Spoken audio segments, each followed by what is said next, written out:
Welcome to एडुस्पार्क। तो आज जो हम पढ़ेंगे वो पढ़ेंगे अर्थक्वेक के बारे में। अर्थक्वेक जो है एक नेचुरल फिनोमिना है दैट कॉज सडन शेकिंग और vibration of the earth surface. जब हमारी अर्थ पे सडनली वाइब्रेशन होती है तो हम उसको बोलते हैं कि अब ये अर्थक्वेक आ गया है। It occurs when energy stored inside, जब हमारी स्टोर्ड होती है एनर्जी अर्थ के अंदर, जब वो रिलीज होती है, और वो रिलीज होती है मूवमेंट ऑफ टेक्टोनिक प्लेट्स की वजह से या फिर वॉल्केनिक एक्टिविटीज़ की वजह से और जियोलॉजिकल प्रोसेस की वजह से, तो ये अर्थक्वेक उस टाइम पे आ जाता है। ओके, देन अर्थक्वेक जो है वो बहुत ही ज़्यादा पावरफुल भी हो सकता है और बहुत ही हल्का सा भी आ सकता है कि आपको फील भी ना हो। अब बात करते हैं टेक्टोनिक प्लेट्स की। So tectonic plates are very large rigid piece of earth outer layer, जो हमारी अर्थ की आउटर लेयर होती है जिसको बोलते हैं हम लिथोस्फीयर।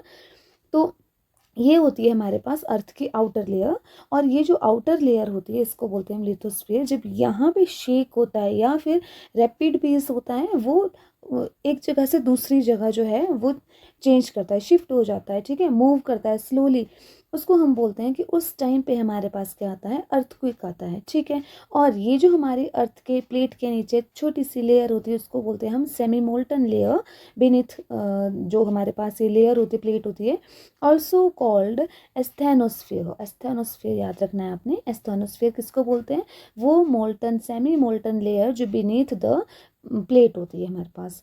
अब है टेक्टोनिक प्लेट्स जो है वो जब कोलाइड होती है या फिर सेपरेट होती है एक जगह से दूसरी जगह, या फिर स्लाइड ऑफ हो जाती है एक जगह से दूसरी जगह की तरफ स्लाइड हो जाती है, वैसे में क्या होता है, अर्थ के क्रस्ट जो है वो क्रस्ट बिल्ड होता है, और वहाँ पे जब स्ट्रेस पड़ता है एक जगह पे तब आता है हमारे पास अर्थक्वेक। ओके, अब है major examples of major tectonic plates. तो अगर हमारे बात करें हम, तो हमारे पास कुछ मेजर टेक्टोनिक प्लेट्स है बहुत ही important, that is Indian plate और यूरेशियन प्लेट। ये दोनों प्लेट्स हैं हमारे पास जो बहुत ही इंपॉर्टेंट प्लेट्स हैं।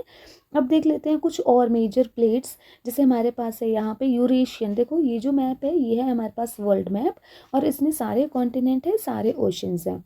अब अगर बात करें हम प्लेट्स की, तो हमारे पास सबसे पहले तो है ये इंडियन प्लेट, देन है हमारे पास ये ऊपर यूरेशियन प्लेट है ना, Europe plus Asia Eurasia, then हमारे पास है ये अरेबियन सी है जिस साइड, वो है अरेबियन प्लेट, देन है अफ्रीकन प्लेट जो अफ्रीकन कॉन्टिनेंट है, अफ्रीका कॉन्टिनेंट है, देन इसी के साथ हमारे पास है फिलिपिन प्लेट एंड है ऑस्ट्रेलियन प्लेट, देन नेक्स्ट जो अंटार्कटिका कॉन्टिनेंट है वो है Antarctica plate, south American plate, and then हमारे पास है famous North American plate. Okay, इसके अलावा और भी प्लेट्स है जैसे कैरिबियन प्लेट होगी, कोकोस प्लेट होगी, हमारे पास नास्का प्लेट है, पैसिफिक प्लेट है, ठीक है, जुआन दी फुका प्लेट है।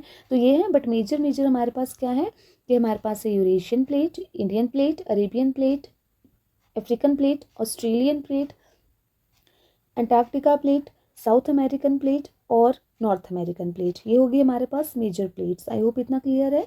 ओके, अब इनके बारे में कुछ फैक्ट्स पढ़ लेते हैं। जैसे the Indian plate is slowly moving northward and colliding with the Eurasian plate. देखो जो हमारे पास है ना, ये इंडियन प्लेट है, ये देखो ये हमारे पास इंडियन प्लेट, ठीक है, ये वाली इंडियन प्लेट। तो ये जो इंडियन प्लेट है ना, वो थोड़ा थोड़ा करके ऐसे इस डायरेक्शन की तरफ मूव हो रही है बहुत ही स्लोली। बट क्या है, अगर ये ऐसा ही चलता रहा तो कुछ सालों में क्या हो जाएगा कि यूरेशियन प्लेट के साथ जो वो कोलाइड कर जाएगी और यहाँ पे एक और फॉर्मेशन हो जाएगा किसी एक और लैंड फॉर्म का। तो ये बात बता रखी है इसके बारे में।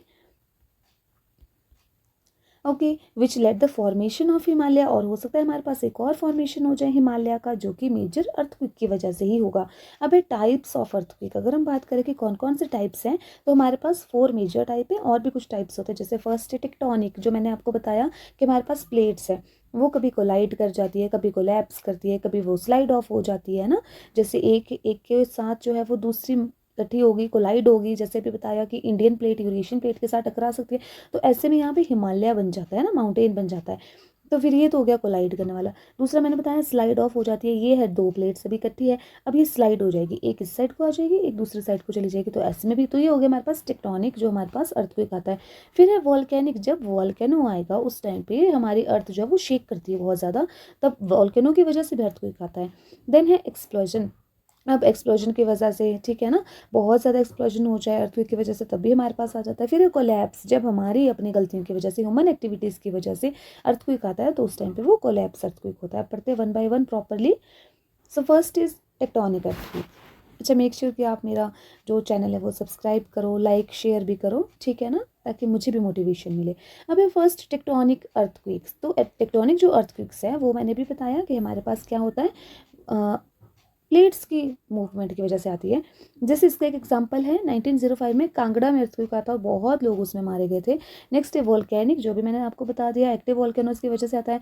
फिर एक कोलैप्स अर्थक्वेक, अंडरग्राउंड में जो माइनिंग होती है, केव्स टनल वगैरह बनती रहती है, जिसकी वजह से हमारे पास आता है। ह्यूमन इंड्यूस्ड होता है, जैसे आर्टिफिशियल, जिसको हम बोल सकते हैं, जैसे रिजर्वायर माइनिंग का यूज़ होता है ना, जिस ड्रिलिंग मशीन का यूज़ होता है, वो भी नेचुरल जो है वो शेक करती है। फिर एक्सप्लोजन, जो हमारे पास लार्ज न्यूक्लियर टेस्ट होते हैं ना, एक्सप्लोजन होता है बहुत ज़्यादा, टेस्ट करे जाते हैं, उसमें हमारी अर्थ जो है वो शेक करती है बहुत ही ज़्यादा, उससे भी अर्थक्वेक आता है ना, मेजरमेंट देखी है उसकी भी। अब आगे बात करते हैं कि जो साइंटिस्ट है, अब हमारे पास साइंटिस्ट है, बहुत सारे इंस्ट्रूमेंट का यूज़ करते हैं। Scientist use special instrument and scale for the purpose of measuring the earthquake. So first जो हमारे पास है वो है सेसिमोग्राफ। जो इंस्ट्रूमेंट यूज़ होता है अर्थक्वेक के मेजर करने के लिए वो है सेसिमोग्राफ, है ना।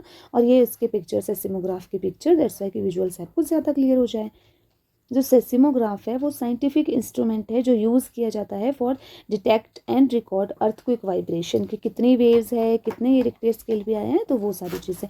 अब ये काम कैसे करता है, जब अर्थक्वेक आती है, ग्राउंड शेक होती है, उस टाइम पे heavy weight inside the seismograph remain nearly stationary, और उस टाइम पे जो मूवमेंट है ग्राउंड की उसको रिकॉर्ड कर लिया जाता है पेपर और कंप्यूटर।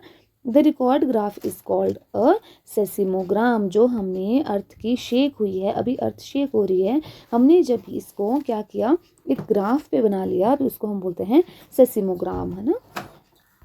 अब इसकी इंपॉर्टेंस क्या है, सो ये डिटेक्ट करता है हमारे अर्थक्वेक को, मेजर करता है इसकी स्ट्रेंथ को, और हेल्प करता है साइंटिस्ट को ये लोकेट करने में कि एपी सेंटर कहाँ है। अब एपी सेंटर क्या है, जैसे ये हमारी अर्थ है, ये हमारी अर्थ है यहाँ पे, और अर्थ के यहाँ पे हमारे पास आया है अर्थक्वेक। अब ये जो अगर सेसिमोग्राम है या फिर सेसिमोमीटर है, ये क्या करेगा, हमें बताएगा कि एपी सेंटर कहाँ पे है, और ये एपी सेंटर जो है इसको डिटेक्ट करने में हमारी हेल्प करता है। नेक्स्ट है magnitude of an earthquake.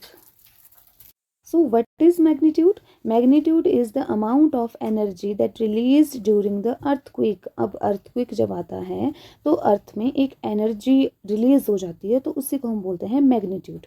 It tell us, अब क्या बताता है हमें, how powerful the earthquake is, की जो अर्थक्वेक आया है उसके मैग्नीट्यूड हमें बताएगा कि जो अर्थक्वेक है वो कितना ज़्यादा पावरफुल है ना। अब जिसको हम बोल, अब नेक्स्ट है रिक्टर स्केल, सबने सुना है, दिस इज रिक्टर स्केल। अब रिक्टर स्केल जो है, सबसे पहले ध्यान रखो कि इसको डेवलप किसने किया था, तो रिक्टर स्केल को डेवलप किया था चार्ल्स एफ रिक्टर ने, और इन्होंने इसको बनाया था for measuring the earthquake magnitude. ठीक है, कि हमें पता चले कि कितना ज़्यादा मैग्नीट्यूड है, कितने फोर्स से अर्थक्वेक आया है, तो इसलिए बनाया गया था रिक्टर स्केल। इसकी कैरेक्टरिस्टिक्स हैं कि ये जो हमारे पास है ये एक स्केल है, it is a logarithmic scale, और ये इंक्रीज है 1 यूनिट। अब इसमें यूनिट्स होती है, 1 to 8 यूनिट है, तो अगर 1 यूनिट है, मान लो 1 यूनिट इसने बताया, 1 यूनिट आया हमारे पास अर्थक्वेक, इतनी मैग्नीट्यूड है इसकी। अब अगर सेकंड आता है ना हमारे पास, मान लो एक जगह पे 1 है, दूसरी जगह पे 2 नंबर आया, सेकंड यूनिट आ गई, तो जो 1 यूनिट से सेकंड यूनिट होगी 10 टाइम्स स्ट्रॉन्गर। कितने टाइम्स, 10 टाइम्स स्ट्रॉन्गर होगी। ठीक है, जैसे 1, अगर मैं बता रही हूँ कि 1 यूनिट का आया एक जगह पे, दूसरी जगह पे है सेकंड यूनिट का, सो सेकंड यूनिट ऐसा नहीं कि बिल्कुल ही हल्की सी होगी, वो फर्स्ट यूनिट से 10 टाइम्स स्ट्रॉन्गर वेव होगी हमारे पास। ठीक है, लार्जर नंबर हमें इंडिकेट करता है स्ट्रॉन्गर अर्थक्वेक का, मीन्स 1 जो है वो सबसे कम है मैग्नीट्यूड, फिर सेकंड जो है उससे स्ट्रॉन्ग अर्थक्वेक होगा, थर्ड उससे ज़्यादा स्ट्रॉन्ग होगा, तो इस तरह से होता है। अब मैग्नीट्यूड की जो क्लासिफिकेशन है वो कैसे है, जैसे लेस देन 3 जो है वो हमें ज़्यादा यूज़ ही फील नहीं होता है अगर लेस देन 3 हो, फिर अगर 3 से 4 हो या 3.0 से 3.9 तक हो, तो हमारी जो अर्थ है वो थोड़ी सी शेक करती है ना, इस तरह से शेक करती है। फिर अगर 4.0 से 4.9 है ना, तो ये हमारे पास नोटिसेबल होती है ना, हमें पता लग जाता है कि अर्थ शेक कर रही है। और अगर 5.0 से 5.9 है तो वो मॉडरेट डैमेज भी कर सकती है। 6.0 से 6.9 है तो ये स्ट्रॉन्गली डैमेज होती है, बहुत ज़्यादा स्ट्रॉन्ग डैमेज करती है, ज़्यादा डैमेज करवाती है हमारे।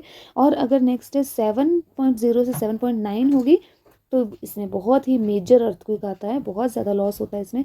और अगर 8.0 या उससे ज़्यादा है तो ये तो बहुत ही ग्रेट अर्थक्वेक इसको बोलते हैं, बहुत ज़्यादा नुकसान इसमें होता है। अभी देखो नेक्स्ट जो मैंने शेयर कर रखा है ये है इंस्ट्रूमेंटल इंटेंसिटी और देन है परसीव्ड शेकिंग।